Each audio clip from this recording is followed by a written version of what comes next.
बिस्मिल्लाहिर्रहमानिर्रहीम अस्सलामुअलैकुम सुबहानल्लाहि व बिहम्दिही सुबहानल्लाहिल अज़ीम। अल्लाह पाक हमें और आपको तमाम बुरी आफ़तों और आज़माइशों से अपनी पनाह में रखे, अपने हिफ्ज़ व ईमान में रखे। तो आज मैं आपके साथ जो रेसिपी शुरू करने वाली हूँ, इसको चरगा भी कहा जाता है। लाहौरी चरगा की रेसिपी आपके साथ मैं शेयर करूँगी। इसको सज्जी भी कहा जाता है।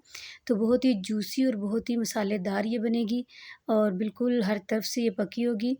तो आपसे हम्बल रिक्वेस्ट है कि आप मेरे चैनल को ज़रूर सब्सक्राइब करें और बेल बटन को भी प्रेस कर दें, तो फिर मेरी आने वाली हर नई वीडियो आप तक पहले पहुंचेगी।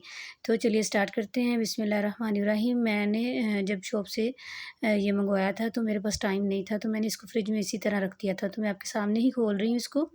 तो ये जब आपने लेना है तो आपने चरगे का नाम लेके इसको ले लेना है। तो उनको पता चल जाता है, वो ये फिर सारा ही दे देते हैं और अंदर से बाहर से अच्छे से इसकी सफाई आपने करवा लेनी है उन्हीं से। तो अच्छा, अब इसको मैं क्या करूँगी कि सबसे पहले मैं इसमें कट लगा लूँगी। कट हम ज़रा थोड़े से गहरे लगाएँगे, तो इतने भी गहरे नहीं लगाएँगे कि ये बिल्कुल ही कट ही जाए। तो कट जो है वो तकरीबन आप 1-1 इंच के फ़ासले पे लगा लें और थोड़े गहरे लगाएँ ताकि मसाले जो हैं वो अंदर तक जाएँ। तो ये सीने की इस साइड पे पहले हम लगा रहे हैं। अच्छा, दूसरी साइड पे भी आपने बराबर का जो कट लगाना है उस सामने वाली लाइन के बराबर। तो ये आप देख सकते हैं। तो सारे कट जो सीने पे लगा लिए हैं हमने। अब इसकी बैक साइड पे भी जो बोनलेस हिस्सा है उस पे हम कट लगा देंगे। ये आप देख सकते हैं। लेग पे भी लगा देंगे इस तरीके से और दूसरी साइड पे भी ऐसे ही।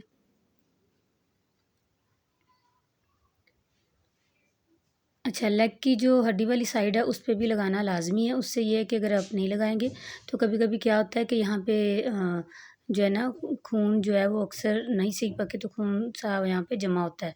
तो अच्छा, अब ये जो सारे कट हमने लगा लिए हैं। अब एक कढ़ाई में लूँगी जिसमें मैंने इसको रखना है। तो थोड़ा-सा पानी ले लिया है मैंने तकरीबन 2 ग्लास और उसमें मैंने डाल दिया हाफ़ टी स्पून नमक का और 4 से 5 टेबलस्पून मैं विनेगर के डाल रही हूँ, व्हाइट विनेगर जो होता है।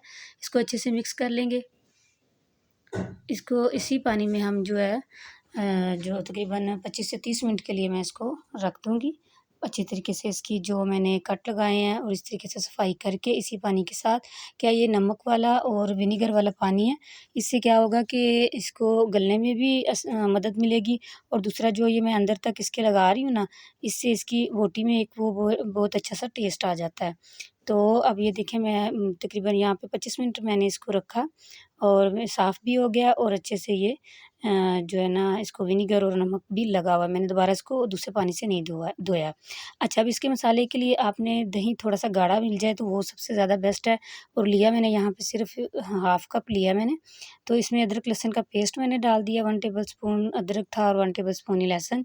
नमक डाल दिया, ये सूखी मिर्च पाउडर डाल रही हूँ 1 टीस्पून और ये हाफ़ टी स्पून मैं गरम मसाला डाल रही हूँ और ये काली मिर्च का पाउडर है हाफ़ टी स्पून और ये 1 टेबलस्पून मैं इसमें तंदूरी मसाला डाल रही हूँ शान वालों का और ये हाफ़ टी स्पून हल्दी डाल रही हूँ और ये 1/4 टीस्पून मैं यहाँ पे थोड़ा-सा ज़र्दा कलर ले रही हूँ और ये 1 टेबलस्पून भर के हरी मिर्च का पेस्ट ले रही हूँ और ये 1 टेबलस्पून यहाँ पे खुश्क धनिया का पाउडर ले रही हूँ।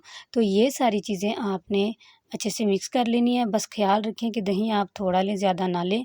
इससे कि थोड़ा दही लेने से और थोड़ा गाढ़ा दही लेने से ये होता है कि जो अब आप चरगे को ये मसाला लगाते हैं, तो ये मसाला इसके ज़्यादातर इसके अंदर ही रहता है। वो भाई नहीं, अगर बहुत ज़्यादा पतला दही आपका होगा, तो वो मसाला सारा बह जाता है, तो इसलिए फिर वो मसाला इतना बोटियों के ऊपर लगा नहीं रहता।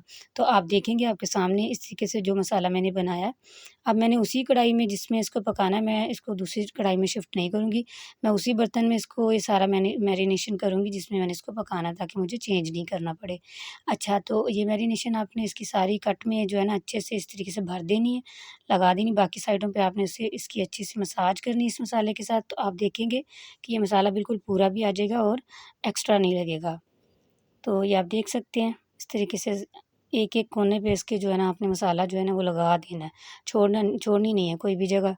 तो अच्छा, अब अंदर वाली साइड पे भी लगा देंगे ताकि अच्छा-सा मसालेदार चटखारेदार जो है ये अंदर से भी लगे ना, तो फीका-फीका सा नहीं लगे, तो अंदर भी लगा देंगे। तो अंदर लगान अब अच्छा क्या करेंगे कि अब इसकी दोनों जो लेग्स हैं वो पकड़ के हमने एक मोटे धागे से इसको बाँधना है। अगर आपके पास मोटा धागा नहीं हो तो आप नलकी का जो धागा होता है उसको जो है ना डबल ट्रिपल करके ज़रा थोड़ा-सा मोटा-सा करके फिर बाँध दें। ठीक है? इसको बाँधना ज़रूरी इसलिए है कि अगर आप नहीं बाँधेंगे तो ये टूट जाएँगी, इसकी लेग अलग हो जाएँगी, चरखे की शेप अच्छी नहीं रहेगी। तो इसलिए इसको बाँधना ज़रूरी होता है। तो ये हम यहाँ पे इसको घेरा लगा देते हैं। अच्छा, घेरा लगाने के बाद अब आपने क्या करना है, आप देख सकते हैं कि कढ़ाई में मसाला आपको एक्स्ट्रा नहीं नज़र आ रहा, सारा इसके ऊपर लग गया है। इसको ढक के 24 घंटे के लिए छोड़ दूँगी मैं। अच्छा, यहाँ पे 24 घंटे के लिए मैंने इसको छोड़ दिया था। आप देख सकते हैं कि जो दही ने पानी छोड़ा तो बिल्कुल थोड़ा-सा छोड़ा ना। तो इसी कढ़ाई में इसी तरीके से मैं इसको चूल्हे पे रख दूँगी, मीडियम फ्लेम पे हल्का-सा, मतलब मीडियम से थोड़ी-सी लो। ये वो वाली आपने फ्लेम नहीं रखनी दम वाली, लेकिन दम वाली से थोड़ी-सी ज़्यादा। तो 10 मिनट एक साइड से, दूसरी दफ़ा फिर उसको ढक्कन को उठा के 10 मिनट दूसरी साइड से हम इसको दोनों साइडों से अच्छे से पका लेंगे। तो यहाँ पे आप देख सकते हैं कि दोनों साइडों से मैं इसको पका लिया और नीचे आपको नज़र आ रहा है कि जो चिकन का खुद का पानी जो था ना, उसने छोड़ा, लेकिन मसाला हमने जैसे-जैसे लाइनों में इसके वो फिट किया था, वो वहीं का वहीं है। तो अच्छा, यहाँ से हमारा जो ये वाला प्रोसीजर कंप्लीट हुआ। जो ये मैं थोड़ा-सा आपको नज़र आ रहा है पानी इसका चिकन का, वो हम रख देंगे, किसी भी हम इसको सालन में यूज़ कर सकते हैं। तो अब बारी आई है इसको फ्राई करने की। तो फ्राई में ये आप बातें ज़रूर याद रखें कि आपने जब भी इसको ऑयल में डालना तो ऑयल आपका तेज़ गर्म होना चाहिए। अगर आपने हल्के गर्म में डाला तो आपका मसाला जो है वो सारा उतर जाएगा।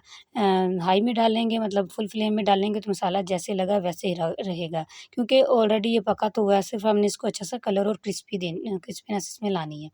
अच्छा, और इसको उठाने का मरहला ये आप देख सकते हैं, दोनों साइडों से मैंने इसको 7-8 मिनट एक साइड से, 7-8 मिनट एक साइड से, मतलब दूसरी साइड से पका लिया है ना।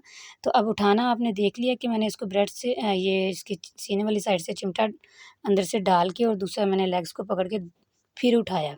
अगर आप सिर्फ़ इस तरह उठाएँगे तो इसका कमर जो है वो टूट सकती है। तो इसलिए इसको ऑयल से निकाल लें और उसको पकने के जब टाइम में आपने हिलाना और जलाना है तो बड़ी एहतियात से ना आपने इसको चिमटे का यूज़ करना है, 2 चिमटों का। तो ये आप देख सकते हैं अल्हम्दुलिल्लाह किस कदर ये जूसी और मसालेदार चटखारेदार बना। अंदर तक ये देखें फिल हुई पड़ी हैं लाइनें, आपको खाली नहीं नज़र आएँगी। तो आप देख सकते हैं गला भी बहुत अच्छा है और मसाला इसका बिल्कुल भी नहीं निकला। तो आप इस रेसिपी को ज़रूर ट्राई कीजिए और मुझे ज़रूर बताइए कि आपको मेरी ये रेसिपी कैसी लगी। ये आप देखें इसकी लाइनें कैसे फिल हुई हुई हैं मसाले से ना, तो ये गल भी बहुत अच्छे तरीके से गया है।